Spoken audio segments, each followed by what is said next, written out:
എല്ലാവർക്കും PSC tips and ട്രിക്സിലേക്ക് സ്വാഗതം. നമ്മൾ ഇന്ന് നോക്കുന്നത് ഡിഗ്രി ലെവൽ പ്രിലിംസിനും അതുപോലെ തന്നെ LDC മെയിൻ എക്സാമിനും എല്ലാം ഇമ്പോർട്ടൻ്റ് ആയിട്ടുള്ള ഇംഗ്ലീഷിലെ 20 മുൻവർഷ ചോദ്യങ്ങളാണ്.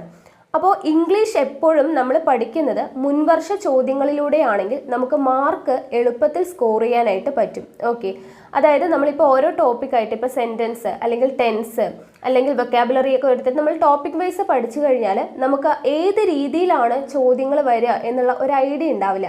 അപ്പോൾ ചുരുങ്ങിയ ദിവസം കൊണ്ട് നിങ്ങൾക്ക് ഇംഗ്ലീഷിൽ ഫുൾ മാർക്ക് സ്കോർ ചെയ്യണമെങ്കിൽ ഒരേ ഒരു വഴി എന്ന് പറയുന്നത് ഇംഗ്ലീഷിൽ മുൻ വർഷങ്ങളിൽ ചോദിച്ചിട്ടുള്ള ചോദ്യപേപ്പറുകൾ വർക്കൗട്ട് ചെയ്യുക എന്നുള്ളതാണ്. അപ്പോൾ PSCയുടെ ഒരു ട്രെൻഡ് മനസ്സിലാക്കാനായിട്ട് നമുക്ക് പറ്റും. ഓക്കെ, അപ്പോൾ നമ്മൾ ഇന്ന് നോക്കുന്നത് LDC 2020 special recruitment Palakkad, Kannur ജില്ലകളിലായിട്ട് നടന്നിട്ടുള്ള പരീക്ഷയുടെ ചോദ്യപേപ്പറാണ്. ഓക്കെ, 20 ഇംഗ്ലീഷ് ചോദ്യങ്ങളാണ് നമ്മൾ ഇന്ന് ഡിസ്കസ് ചെയ്യുന്നത്. അപ്പോൾ എന്തായാലും നമുക്ക് വീഡിയോയിലോട്ട് കിടക്കാം. ആദ്യത്തെ ചോദ്യം നോക്കാം.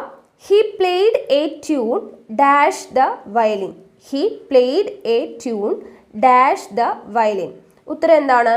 ഓൺ ആണ് കേട്ടോ. ഓൺ ദി വയലിൻ ആണ്. എല്ലാവരും ഇന്നാണ് എന്ന് കരുതാനാണ് കൂടുതൽ ചാൻസ് ഉള്ളത്. പക്ഷേ അവൻ വയലിനിൽ ഒരു ട്യൂൺ വായിച്ചു എന്ന അർത്ഥമാണ് ഇവിടെ വരുന്നത്. അതുകൊണ്ടാണ് ഓൺ ദി വയലിൻ എന്ന് വരുന്നത് കേട്ടോ. അടുത്ത ചോദ്യം നോക്കുക. V enjoyed dash fun.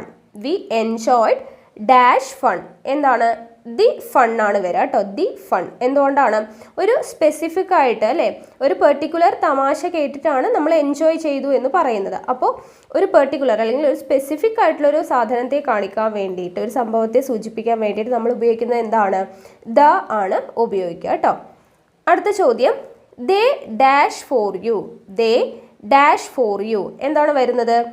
Are waiting ആണ് കേട്ടോ. Are waiting. അവർ നിനക്കു വേണ്ടി കാത്തു നിൽക്കുകയാണ് എന്നതാണ് ഈ സെൻറ്റൻസിൻ്റെ അർത്ഥം വരുന്നത്. അവർ നിനക്കു വേണ്ടി കാത്തു നിൽക്കുകയാണ്. അതായത് എന്താണ്? സെൻറ്റൻസ് പ്രസൻറ്റ് കണ്ടിന്യൂസ് ടെൻസിലാണ് വരുന്നത്. അപ്പോൾ സബ്ജക്റ്റ് എന്താണ് ഇവിടെ? ദേ ആണ്. അതുകൊണ്ട് ആർ വെയിറ്റിംഗ് ആണ് ഉത്തരം. സബ്ജക്റ്റ് ദേ ആയതുകൊണ്ട് പ്രസൻറ്റ് കണ്ടിന്യൂസ് ടെൻസ് ആണ്. അപ്പോൾ ദേ ആർ വെയിറ്റിംഗ് ആണ് കറക്റ്റ് ആയിട്ടുള്ള ആൻസർ. അടുത്ത ചോദ്യം. The synonym of eccentric is. The synonym of eccentric is. Answer peculiar ആണ് കേട്ടോ. അപ്പോൾ എക്സെൻട്രിക് എന്ന് പറഞ്ഞാൽ എന്താണ്? ഒരു പ്രത്യേക സ്വഭാവം അല്ലെങ്കിൽ ഒരു സ്പെഷ്യൽ ക്യാരക്ടറിനെയാണ് നമ്മൾ എന്തെന്ന് പറയുക? എക്സെൻട്രിക് എന്ന് പറയാം. അതായത് ഒരു പെക്യുലിയർ ക്യാരക്ടർ. ഓക്കെ, ഒരു സ്പെഷ്യൽ ക്യാരക്ടർ എന്ന് കാണിക്കാൻ വേണ്ടിയിട്ട് ഒരു പെക്യുലിയാരിറ്റി. ഓക്കെ, അപ്പോൾ ഓപ്ഷൻ എ പെക്യുലിയർ ആണ് ആൻസർ. അടുത്ത ചോദ്യം നോക്കുക. They lead a happy life. The word happy is dash. എന്താണ്? They lead a happy life. ഇതിലെ happy എന്ന് പറയുന്നത് എന്താണ്? ഒരു adjective ആണ്. adjective. എന്തുകൊണ്ടാണ് പറയുന്നത്? നാമങ്ങളെ അല്ലേ, നാമം. ലൈഫ് എന്ന് പറയുന്നത് ഇവിടെ നാമമാണ് അല്ലെങ്കിൽ ഒരു നൗൺ ആണ്. അപ്പോൾ ഒരു നൗണിനെ വിശേഷിപ്പിക്കുന്നവയാണ് നമ്മൾ എന്തെന്ന് പറയുക? അഡ്ജക്റ്റീവ് എന്ന് പറയുന്നത്. അപ്പോൾ ഇവിടെ ലൈഫ് എന്ന് പറയുന്ന നൗണിനെ വിശേഷിപ്പിക്കാൻ വേണ്ടി ഉപയോഗിച്ചിരിക്കുന്ന വാക്കാണ് എന്ത്? ഹാപ്പി. അതുകൊണ്ട് തന്നെ ഹാപ്പി എന്താണ്? ഒരു അഡ്ജക്റ്റീവ് ആണ്. അടുത്ത ചോദ്യം. The antonym of എക്സ്ട്രാവേജന്റ് is. The antonym of എക്സ്ട്രാവേജന്റ് is. എന്താണ് ആന്റോണിം? എക്സ്ട്രാവേജന്റിന്റെ ഫ്രൂഗൽ ആണ് കേട്ടോ. എക്സ്ട്രാവേജന്റ് എന്ന് പറഞ്ഞാൽ ധാരാളി എന്നുള്ളതാണ് അർത്ഥം കേട്ടോ. ധാരാളി. അപ്പോൾ അതിൻ്റെ ഓപ്പോസിറ്റ് വരുന്നത് എന്താണ്? ഫ്രൂഗൽ. അതായത് കുറച്ച് മാത്രം ചിലവാക്കുന്ന ആളാണ് എന്തെന്ന് പറയുന്നത്? ഫ്രൂഗൽ. എക്സ്ട്രാവേജന്റ് എന്ന് പറഞ്ഞാൽ ധാരാളമായിട്ട് ചിലവാക്കുന്ന, ധാരാളി എന്നുള്ള അർത്ഥമാണ്. അപ്പോൾ അതിൻ്റെ ആന്റോണിം എന്ന് പറഞ്ഞാൽ ഓപ്പോസിറ്റ് വേർഡാണ് ഫ്രൂഗൽ ആണ്. ഫ്രൂഗൽ കേട്ടോ. കുറച്ച് മാത്രം ചിലവാക്കുന്ന ആൾ എന്നാണ് അർത്ഥം വരുന്നത്. അടുത്ത ചോദ്യം നോക്കുക. Our jawans would not dash to the enemies. Our jawans would not dash to the enemies. എന്താണ്? നമ്മുടെ ജവാന്മാർ എനിമീസിൻ്റെ മുമ്പിൽ സറണ്ടർ ആവാറില്ല അല്ലെ, സറണ്ടർ ആവില്ല എന്നുള്ളതാണ് മീനിങ് വരുന്നത്. അപ്പോൾ ഇവിടെ സറണ്ടർ എന്ന് പറയുന്ന മീനിങ് വരുന്നത് ഏതാണ്? ഗിവ് ഇൻ ആണ് കേട്ടോ. Give in. ഓക്കെ, അവർ jawans would not give in to the enemies ആണ് വരിക. അടുത്തത് നോക്കുക. Rice is the staple food of Kerala. Is and dash. Rice is the staple food of Kerala. Is and dash. എന്താണ്? അസേർട്ടീവ് സെൻറ്റൻസ് ആണ്. എന്തുകൊണ്ടാണ്? ഇതൊരു സ്റ്റേറ്റ്മെൻ്റ് ആണല്ലോ. Rice is the staple food of Kerala എന്ന് പറയുന്നത് എന്താണ്? ഒരു സ്റ്റേറ്റ്മെന്റ് ആണ്. അപ്പോൾ ഒരു സ്റ്റേറ്റ്മെന്റിനെ കുറിക്കുന്ന സെന്റൻസുകളെ പറയുന്നത് എന്താണ്? അസേർട്ടീവ് സെന്റൻസ് എന്നാണ് പറയുന്നത്. അടുത്ത ചോദ്യം നോക്കുക. The gender of the word peacock is. The gender of the word peacock is. ഏതാണ് പീകോക്കിന്റെ ജെൻഡർ? മസ്കുലിൻ ജെൻഡർ ആണ് കേട്ടോ, മസ്കുലിൻ ജെൻഡർ ആണ്. അപ്പോൾ അതിന്റെ ഫെമിനൈൻ ജെൻഡർ ഏതാണ്? പി ഹെൻ ആണ്. ഓക്കെ, പീകോക്കിന്റെ ഫെമിനൈൻ ജെൻഡർ എന്താണ്? പി ഹെൻ ആണ് വരുന്നത്. അപ്പോൾ ഇവിടെ നത്തിങ് എന്ന് പറയുന്നത് കൊണ്ട് തന്നെ ഇത് എന്ത് സെന്റൻസ് ആണ്? ഒരു നെഗറ്റീവ് സെന്റൻസ് ആണ് അല്ലേ? നെഗറ്റീവ് സെന്റൻസ് ആയതുകൊണ്ട് തന്നെ നമ്മുടെ ക്വസ്റ്റ്യൻ ടാഗ് എന്തായിരിക്കണം? പോസിറ്റീവ് ആയിരിക്കണം. ഓക്കെ, നെഗറ്റീവ് സെന്റൻസ് വന്നാൽ ക്വസ്റ്റ്യൻ ടാഗ് എപ്പോഴും പോസിറ്റീവ് ടാഗ് ആണ് ഉപയോഗിക്കേണ്ടത്. ഇനി പോസിറ്റീവ് സെന്റൻസ് ആണെങ്കിലോ ക്വസ്റ്റ്യൻ ടാഗ് നെഗറ്റീവ് ആയിരിക്കണം. അപ്പം നെഗറ്റീവ് സെന്റൻസ് ആയതുകൊണ്ട് പോസിറ്റീവ് ടാഗാണ് ഇവിടെ വേണ്ടത്. ഇവിടെ സെന്റൻസ് എന്തിലാണ് കിടക്കുന്നത്? സിമ്പിൾ പാസ്റ്റ് ടെൻസിലാണ് അല്ലേ? സിമ്പിൾ പാസ്റ്റ് ടെൻസിലാണ് സെന്റൻസ് കിടക്കുന്നത്. നമ്മൾ പാസ്റ്റ് ടെൻസിൻ്റെയൊക്കെ വീഡിയോസ് നമ്മൾ കറക്റ്റായിട്ട് ചെയ്തിട്ടുണ്ട്, അതിൻ്റെ സ്ട്രക്ചറൊക്കെ. ഓക്കെ, അപ്പോൾ സിമ്പിൾ പാസ്റ്റ് ടെൻസിലാണ് ഇവിടെ കിടക്കുന്നത്. അതുകൊണ്ട് തന്നെ എന്താണ് ഉപയോഗിക്കേണ്ടത്? ഇവിടെ ഡിഡ് ആണ് ഉപയോഗിക്കേണ്ടത് കേട്ടോ. അപ്പോൾ സെഡ് എന്ന് പറയുന്നത് എന്താണ്? ഡിഡ് പ്ലസ് സേ ആണ് സെഡ്. അപ്പോൾ ഇവിടെ ഡിഡ് ഹി ആണ് ആൻസർ ആയിട്ട് വരിക കേട്ടോ. The question tag for he said nothing എന്താണ്? Did he. അടുത്ത ചോദ്യം നോക്കുക. If you learn well you dash the exam. If you learn well you dash the exam. ഇവിടെ ഈഫ് ക്ലോസ് സിമ്പിൾ പ്രസന്റ് ടെൻസിലാണ് അല്ലെ? ഈഫ് ക്ലോസ് ആണ് നമുക്ക് തന്നിട്ടുള്ളത്. അത് സിമ്പിൾ പ്രസന്റ് ടെൻസിലാണ്. അതുകൊണ്ട് തന്നെ അവിടെ മെയിൻ ക്ലോസ് എങ്ങനെ വരണം? സിമ്പിൾ ഫ്യൂച്ചറിലോ അല്ലെങ്കിൽ ഫ്യൂച്ചർ മീനിങ് നൽകുന്ന ക്യാൻ അല്ലെങ്കിൽ മേ പ്ലസ് ബേസ് ഫോമിലോ ആയിരിക്കണം. ഓക്കെ, ഈഫ് ക്ലോസ് വന്നിരിക്കുന്നത് സിമ്പിൾ പ്രസന്റിലാണ്. അതുകൊണ്ട് തന്നെ മെയിൻ ക്ലോസ് എന്തിൽ വരണം? ഫ്യൂച്ചർ, സിമ്പിൾ ഫ്യൂച്ചറിൽ അല്ലെങ്കിൽ ക്യാൻ മേ എന്നുള്ള വേർഡ്സിലായിരിക്കണം വരേണ്ടത്. അപ്പോൾ ഇവിടെ ക്യാൻ ഉണ്ടല്ലോ അല്ലേ? അപ്പോൾ ആൻസർ എന്താണ് വരിക? ക്യാൻ പാസ് ആണ് വരിക കേട്ടോ. Can pass. If you learn well you can pass the exam ആണ്. അടുത്ത ചോദ്യം നോക്കാം.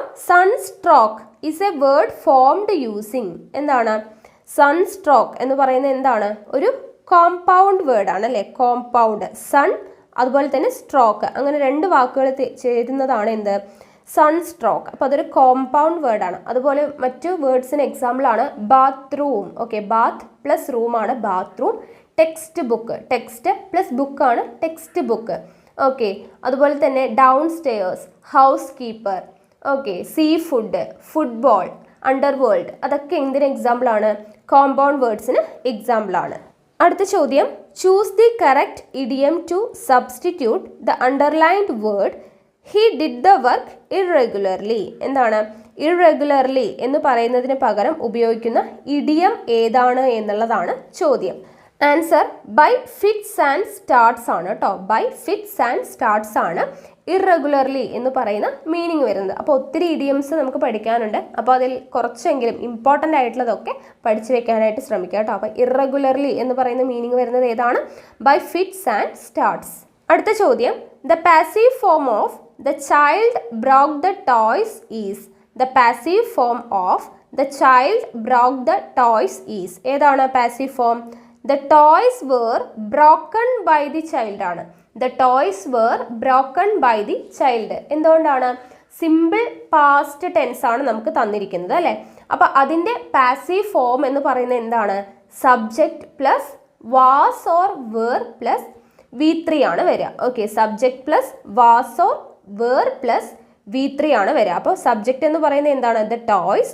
Was or were, the toys were ആണ് വന്നിരിക്കുന്നത് അല്ലേ? V3 ബ്രോക്കൺ എന്ന് പറയുന്നത് എന്താണ്? V3 ഫോം ആണ് അല്ലേ? അപ്പോൾ the subject plus was or were plus past participle അല്ലെങ്കിൽ V3 ഫോം ഓഫ് ദി വെർബാണ് വരുന്നത്. അതുകൊണ്ട് the toys were broken by the child എന്നാണ് വരിക. അടുത്ത ചോദ്യം. I dash just come. I dash just come എന്താണ് വരിക? ഹാവ് ആണ് വരിക. Okay, I have just come ആണ്. എന്തുകൊണ്ടാണ്? ഒരു സിമ്പിൾ സെൻറ്റൻസിൽ ഓൾറെഡി നമുക്ക് yet, already, just, so far, till, now, up to, now പോലുള്ള ആഡ്വേർബ്സ് അല്ലെങ്കിൽ ഫ്രേസസ് വന്നിട്ടുണ്ടെങ്കിൽ നമ്മൾ ഉപയോഗിക്കേണ്ടത് എന്താണ്? പ്രസൻറ്റ് പെർഫെക്റ്റ് ടെൻസ് ആണ്. ഓക്കെ, പ്രസൻറ്റ് പെർഫെക്റ്റ് ടെൻസ് ആണ് നമ്മൾ യൂസ് ചെയ്യേണ്ടത് കേട്ടോ. Just, already, yet, so far, till, now, up to now ഇങ്ങനെയുള്ള വേർഡ്സ് വന്നാൽ ഒരു സിമ്പിൾ സെൻറ്റൻസിൽ വന്നാൽ നമ്മൾ ഉപയോഗിക്കേണ്ടത് എന്താണ്?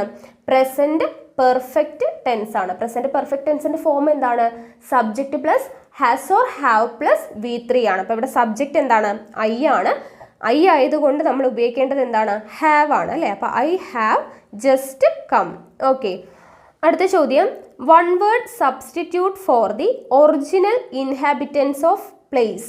Okay, one word substitute for the original inhabitants of place എന്ന് പറയുന്നത് എന്താണ്?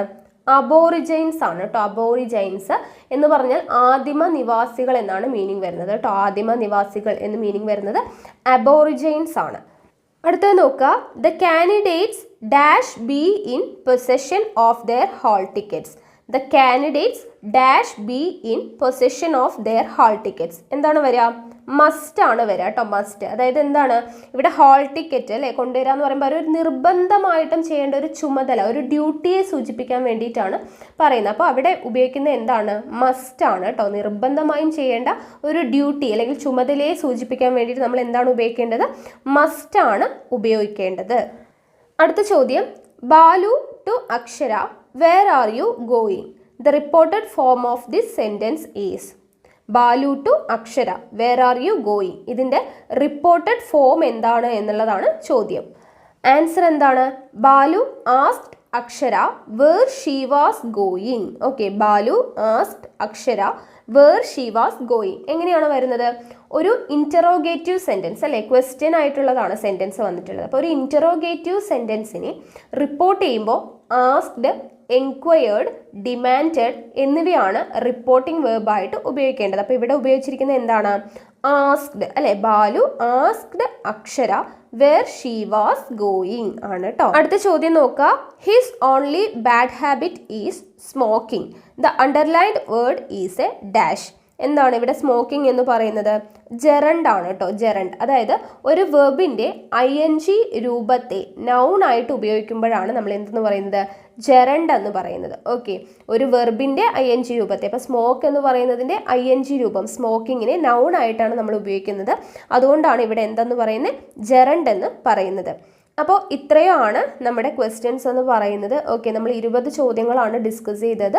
അപ്പോൾ ഇത്രയും ചോദ്യങ്ങൾ നിങ്ങൾക്ക് മനസ്സിലായി എന്ന് വിചാരിക്കുന്നു. അപ്പോൾ ഇനി വരുന്ന ക്ലാസ്സുകളിൽ നമ്മൾ ഇതുപോലെ ക്വസ്റ്റ്യൻസ് ഡിസ്കസ് ചെയ്യും. ഓക്കെ, ഇങ്ങനെ മുൻവർഷ ചോദ്യങ്ങളിലൂടെ നിങ്ങൾ പഠിച്ചു പോവുകയാണെങ്കിൽ നിങ്ങൾക്ക് ഇംഗ്ലീഷിൽ ഫുൾ മാർക്ക് എന്തായാലും സ്കോർ ചെയ്യാനായിട്ട് പറ്റും. ഓക്കെ, അപ്പോൾ നമുക്ക് അടുത്ത ക്ലാസ്സിൽ കാണാം. അപ്പോൾ നിങ്ങൾക്ക് എൻ്റെ ക്ലാസ്സുകളൊക്കെ ഇഷ്ടമാവുന്നുണ്ടെങ്കിൽ വീഡിയോ ഒന്ന് ലൈക്ക് ചെയ്യുക, ഷെയർ ചെയ്യുക, നിങ്ങളുടെ സജഷൻസ് എന്തെങ്കിലും ഉണ്ടെങ്കിൽ കമൻറ്റ് ബോക്സിൽ രേഖപ്പെടുത്തുക.